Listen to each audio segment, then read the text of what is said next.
Hello बच्चों, हम जो पढ़ने वाले हैं वह है कबीर और वह पूरक पठन है। पूरक पठन यानी छात्रों ने अपना स्वयं अध्ययन करना है, इसे कहते हैं पूरक पठन। उसके बाद उसके जो लेखक है वह है हजारी प्रसाद। इसमें जो दिया है संत कबीर का स्वभाव, उनका जो उपदेश है, उनकी जो साधना है और स्वभाव के विभिन्न जो गुण है उनका बड़े ही चाव से इसमें वर्णन किया है।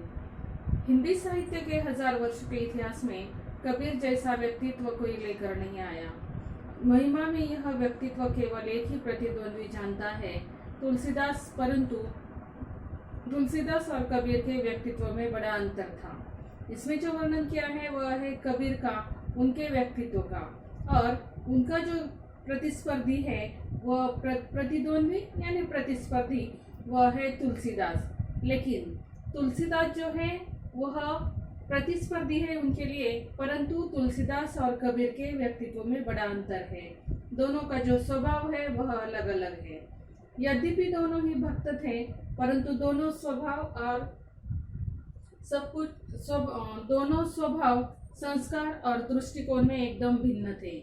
दोनों जो है तुलसीदास और कबीर, यह जो है दोनों का स्वभाव अलग अलग है। संस्कार और दृष्टिकोण यानी देखने सोचने के विचार जो है वह जो पहलू है वह भी अलग अलग है। मस्ती फकड़ाना स्वभाव और सब कुछ ही झाड़ फटकार कर चल देने वाले तेज ने कबीर को हिंदी साहित्य का अद्वितीय बना दिया।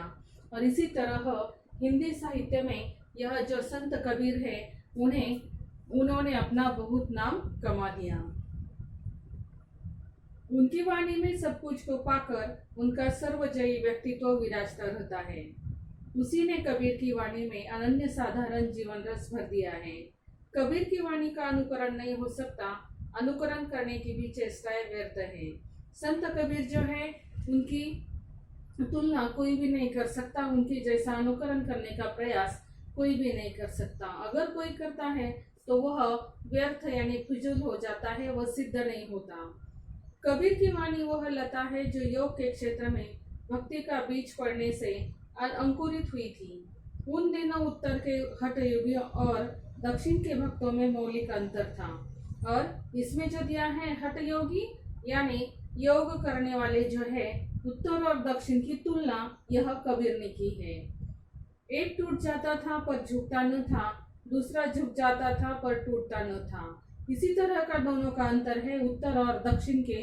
जो योग करने वाले हैं, जो भी ज्ञान प्राप्त करते हैं, उनमें एक टूट जाता है पर झुकता नहीं था, दूसरों के सामने वह नतमस्तक नहीं होता था, और दूसरा झुक जाता था लेकिन टूटता न था। एक के लिए समाज की ऊंच नीच भावना मजाक और आक्रमण का विषय था, दूसरे के लिए मर्यादा और स्फूर्ति का। एक के लिए यानी जैसे कि उत्तर के जो लोग हैं वह ऊंच नीच की भावना अथवा भेदभाव करते थे और उसे वो मजाक मानते थे, उसे वो महत्व नहीं देते थे। आक्रमण का विषय था और वह भेदभाव अगर नहीं मानते थे तो वह उसी समय आक्रमण करने के लिए, हमला करने के लिए तैयार हो जाते थे। दूसरे के लिए मर्यादा और स्फूर्ति का, जैसे कि दक्षिण के लोग हैं वह हमेशा मर्यादा में ही रहते थे। संसार में भटकते हुए जीवों को देखकर करुणा के अश्रु से वे कातर नहीं हो आते थे, बल्कि और भी कठोर होकर उसे फटकार बताते थे। और यह जो लोग हैं उत्तर और दक्षिण के लोग, उन्हें यह जो संत कबीर है हमेशा उन्हें उपदेश देते थे। वे सर्व जगत के पाप को अपने ऊपर लेने की वांछा से ही विचलित नहीं हो पड़ते थे, बल्कि और भी कठोर और भी शुष्क होकर सूरत और वीरत का उपदेश देते थे। और यह जो आक्रमण करने वाले जो लोग हैं अथवा जो लोग मर्यादा में रहते हैं, इसी तरह के जो लोग हैं हमेशा उन्हें यह संत कबीर उपदेश देते थे। संसार में भरमने वालों पर दया कैसी, मुक्ति के मार्ग में अग्रसर होने वालों को आराम कहाँ, करम की रेख पर मेघ न मार सका तो संत कैसा। यह उदाहरण दिया है, जैसे कि संसार में भरमने वालों पर दया कैसी, भरमना यानी भाग्य अथवा कर भ्रम में डालने वाले जो लोग हैं, अंधविश्वासु जो अंधश्रद्धा रखते हैं, ऐसे लोगों को वह कहते हैं संसार में भरमने वालों पर दया कैसे। ऐसे जो लोग हैं उन पर दया नहीं करनी चाहिए। मुक्ति के मार्ग में अग्रसर होने वालों को आराम कहाँ, और ऐसे जो लोग हैं वह अंधश्रद्धा अंधविश्वास पर विश्वास रखते हैं, अंधश्रद्धा पर विश्वास रखते हैं। ऐसे जो लोग हैं वही आगे बढ़ जाते हैं, लेकिन उनको कभी आराम नहीं मिलता। कर्म की रेत पर मेघ न मार सका तो संत कैसा। कर्म यानी भाग्य। जो संत है उसे खुद का ही भाग्य अथवा नसीब मालूम नहीं होता, लेकिन ऐसे जो संत है वह दूसरों की जो भाग्य है वह बताते हैं। ज्ञान का गेंद कर सुरत का दंड कर, खेल चौगान मैदान माही, जगत का भरमना छोड़ दीवाल के, आय जा भेज भगवंत पाही। और इसके ऊपर जो अर्थ दिया है, ज्ञान का गेंद कर सुरत का दंड कर, ज्ञान चाहिए और वह अंधश्रद्धा नहीं होनी चाहिए। खेल चौगान मैदान माही, और इसी तरह पूरी संसार में पूरी दुनिया में यह भरमने वाले जैसे लोग सभी और फैले हुए हैं। जगत का भरमना छोड़ दे बाल के, आय जा भेष भगवंत पाही। और इसी तरह भरमना यानी भ्रम में डालने वाले जो लोग हैं, मोहित करने वाले जो लोग हैं, वह इस जगत में यानी संसार में है, दुनिया में है, और उसे छोड़ देना चाहिए। आय जा मेष भगवत पाही। और इसी तरह यह जो भगवंत है, ईश्वर है, ऐसे लोगों को हमेशा देखता ही रहता है। अखड़ता कबीरदास का सर्व प्रधान गुण नहीं है। जब वे अवधूत या योगी को संबोधन करते हैं तभी उनकी अखड़ता पूरे चढ़ाव पर होती है। वे योग के विकट रूपों का अवतरण करते हैं, गगन और पवन की पहेली बुझाते रहते हैं, सुन्न और सहज का रहस्य पूछते रहते हैं, द्वैत और अद्वैत सत्व की चर्चा करते रहते हैं। अखड़ता कबीरदास का सर्व प्रधान गुण नहीं है। अखड़ता यानी बदतमीज मना करना दूसरों के साथ अथवा उग्रता से रहना, और इसी तरह का जो गुण है वह संत कबीर का नहीं है। जब वे अवधूत या योगी का संबोधन करते हैं, अवधूत यानी सन्यासी, जब भी वो उपदेश देते हैं और उसमें वह सन्यासी का जो संबोधन करते हैं तभी उनकी अखड़ता पूरे चढ़ाव पर होती है। और ऐसे योगी जो है जो बदतमीजपना करते हैं, उग्रता से रहते हैं, ऐसे जो योगी है, सन्यासी है, उन्हें वो हमेशा डांटते रहते हैं। योग के विकट रूपों का अवतरण करते हैं, गगन और पवन की पहेली बुझाते रहते हैं, सुन्न और सहज का रहस्य पूछते रहते हैं, द्वैत और अद्वैत के सत्व की चर्चा करते रहते हैं।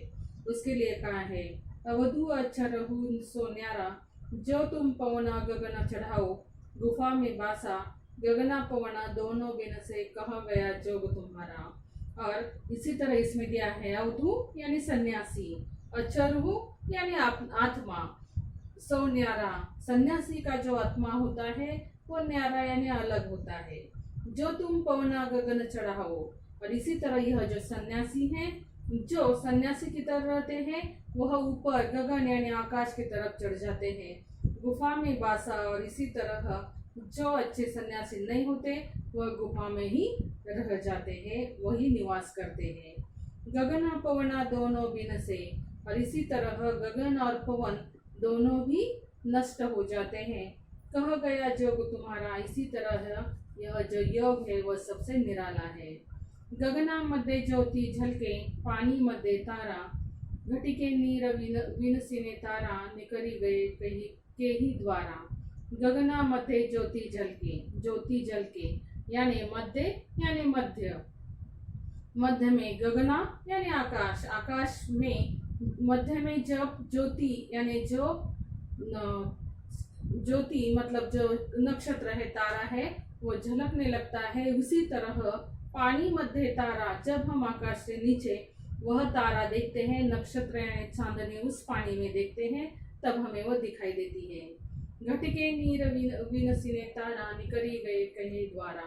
इसी तरह यह जो घटिके यानी कम हो गया है, इसी तरह पानी अगर कम होता है तो भी उसमें वो तारा हमें दिखाई देता है। हम घर जा रहा अपना, लिया मुराड़ा हाथ, अब घर चारों तासू का, चलो जो चले हमारे साथ। इसका जो वर्णन किया है वह है, परंतु वे स्वभाव के फक्कड़ के थे। उनका जो स्वभाव था संत कबीर का, वह मस्ती करना, मस्ताना, यह उनका स्वभाव था। अच्छा हो या बुरा, खरा हो या खोटा, जिससे एक बार चिपट गए उससे जिंदगी भर चिपटे रहो, यह सिद्धांत उन्हें मान्य नहीं था। यानी उनका कहना था कि मनुष्य ने हमेशा आगे आगे बढ़ना चाहिए।